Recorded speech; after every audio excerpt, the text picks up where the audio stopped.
Hi నమస్కారం. ఒక village లో షూటింగ్ లో ఉన్నాను. అదే ఈ getup. It's very interesting film.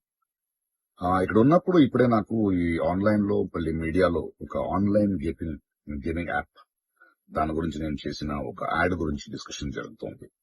అందరినీ ప్రశ్నించి నేను సమాధానం చెప్పాలి కదా. ఎందుకంటే చాలా మంది క్వశ్చన్ చేస్తున్నారు మీరు ఎలా చేస్తారని.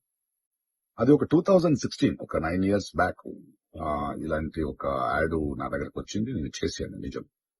ఆ తర్వాత కొన్ని నెలల్లోనే అది తప్పని నాకు అర్థమైంది. వాళ్ళు మళ్ళీ 2017 లో దాన్ని ఎక్స్టెండ్ చేస్తానంటే, లేదండి ఇది తప్పు తెలియక చేసేసాను. బట్ చేసేసాను కాబట్టి అగ్రిమెంట్ మీరు దాన్ని రిలీజ్ చేసి తీరాలి. బట్ 2017 నుంచి మీరు వాడకూడదు, నేను రాను అని చెప్పేసి. దాని తర్వాత అలాంటి ఏ గేమింగ్ యాప్స్ నేను చేయలేదు. 2021 లో కూడా ఆ కంపెనీ ఇంకో కంపెనీకి అమ్మేసి వాళ్ళు దాన్ని ఏదో సోషల్ మీడియా ప్లాట్ఫామ్ లో యూజ్ చేస్తే నేను వాళ్ళకి నోటీసులు, వాళ్ళకి ఈమెయిల్, మళ్ళీ వాట్సాప్ లో పంపించి, లేదండి ఇందులో నేను లేను, ఇది చేయకూడదు, కాంట్రాక్ట్ అయిపోయింది, ఇది తప్పు అని కూడా చెప్పాను. వాళ్ళు ఆపేశారు. ఇప్పుడు అది మళ్ళీ రీక్ అయింది. దానివల్ల ఈ సమాధానం పోలీస్ డిపార్ట్మెంట్ నుంచి నాకు ఇంకా ఇది రాలేదు. వస్తే వాళ్ళకి నేను సమాధానం చెప్తాను. బట్ మీకు సమాధానం చెప్పాల్సింది నా బాధ్యత.